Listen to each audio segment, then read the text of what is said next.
Millionaire pretended to be poor and asked the woman out. He had no idea what would happen later. A millionaire made a plan to confirm if he's with an interested girl, but she was smarter than him. In this world, there are a few interested people even if you don't believe it is possible that your partner is with you just because you have a good salary and you think that he/she is with you for love when it is not true, so how do you know if your partner loves you or not?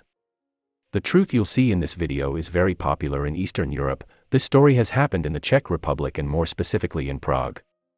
This sad story of a man named Benjamin who says, "My friends told me to come, I'm the heir to a well-known restaurant chain. Since I was a kid I had to control everything, and because my father passed away I was totally responsible for everything. My mother was not out there with us for a long time. Since I was a child, I realized that she was with my father just for his money, and when she saw him sick, she had a chance to break up with him. He divorced her and she took half the shares.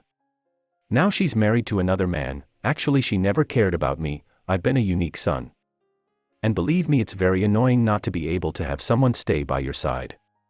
In high school, I met a very beautiful girl. I really liked her when I saw her. I knew that she came from another country. Her name is Katrina. We became good friends and finally fell in love with each other, and because she came to Prague from Moldova, her parents came to the country looking for a good job. And you might be wondering what the son of a millionaire was doing in a public school instead of a private school.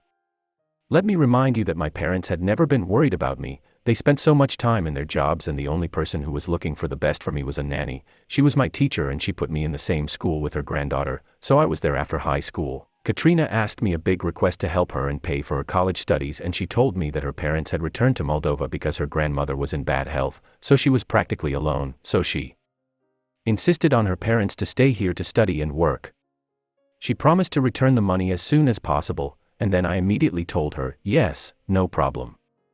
We looked for the best university she wanted. It was expensive but I insisted on agreeing. I was happy because I would fulfill my dream of becoming a professional. I chose of course a career in business administration. I wanted my father to see a lot of support inside him and he would be happy because very soon he will have his right hand. I want him to be proud of me, but everything became complicated when he was diagnosed with a rare and incurable disease, and within a few months he lost the battle in his life. For a long time, I suffered from his loss, but I had to move on because at that moment, not only I had to study in college but I had to take care of my father's affairs. Luckily, there were things I didn't know how to do, so Katrina was always there to support me. After I finished my degree, Katrina wanted to return the money that I gave her to pay for her studies. I told her it was no longer important and that she helped me a lot in the work that I couldn't do. Then she told me that she wanted to study a master's degree in Spain, but she didn't have the resources, and she already admitted to me that the money she wanted to return would be used for the trip to register and eat for a few months, but maybe that won't be enough for her. She also needed a student visa and must have a good economy in her account. The bank asked me if I could help her with money, and at that moment a friend at work listened us and said, "Hey, be careful, she won't be with you just without interest."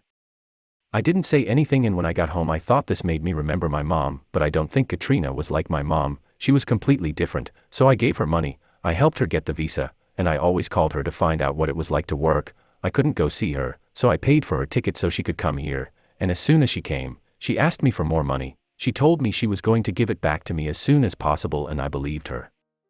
One day, I got a call from my mother in the afternoon. I don't know how she knew, but she told me to be careful about that woman, and not to be naive. I told her not to interfere with my affairs, besides who was talking to me. So over the next few days, I kept thinking about it, and I had a plan to see if Katrina was interested in me or my money, and the only way to find out was to make her think I had lost everything. 2 years later, she'd finally come back from Spain, and then I confessed to her before she left that I went bankrupt, so I heard a lot of silence.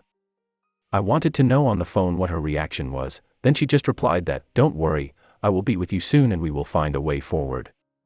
After that call, I noticed that she was no longer answering the phone, so I was worried, but I thought she was busy. However, after other calls were ignored, I thought that because I no longer had money, maybe now she don't want to know anything about me, but I was insisting that she wasn't like that. Soon the day she came back, I went to the airport and looked at the screen where her plane was. Then her plane landed. I was eager to see her. Minutes passed, but she didn't show up. An hour, 2 hours, 3 hours. I didn't see her. I called her on her phone but no answer. The days passed and I have never heard of her again. She did not even enter her social networks. She did not reply to my message. It was as if she had disappeared or something happened to her. Then I left for Spain. I went to the university where she got her master's degree and they told me that Katrina had ended up with honors. Then through her friend I knew that she was no longer in the country she told me. She went to Moldova with her parents, who amazed me a lot. No doubt, I wanted to meet her and tell her the truth.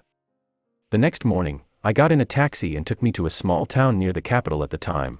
I just wanted to know about Katrina, and when I approached her house, I stood in front of the window and said, "It's me, Katrina, open the door to me." She was crying.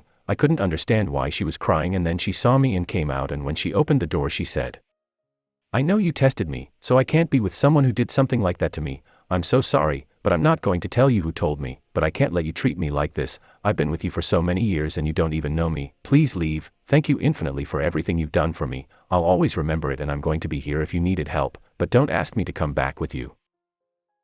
I've heard this deadly talk, and until this day I carry the noise of sadness in my heart. Till now I think about it, and even though I have a lot of money, staff, cars, and houses that suit me, I'm not quite happy. Later, a few years ago, I discovered that Katrina married a man who is not even rich and they are waiting for their son. Now I understand my father. Money can't do anything for him, and the same for me. This is my story. I hope it serves you, and you don't end up like me. No doubt this sad story carries a wonderful message that mistrust and insecurity are the worst enemy in the relationship. When a person certainly doesn't trust, he will not be happy with his partner because there will always be discomfort. So if you feel doubt about something with your partner, it's better to talk to him about this in a reasonable way. And as I said at the beginning, there are also very interested people, but there are also people not interested they can live well without. Luxury. Remember that health, love, family, affection, and passion are more important than money itself. Since money goes, that man and his father have two different stories, but they share something that money can't help them.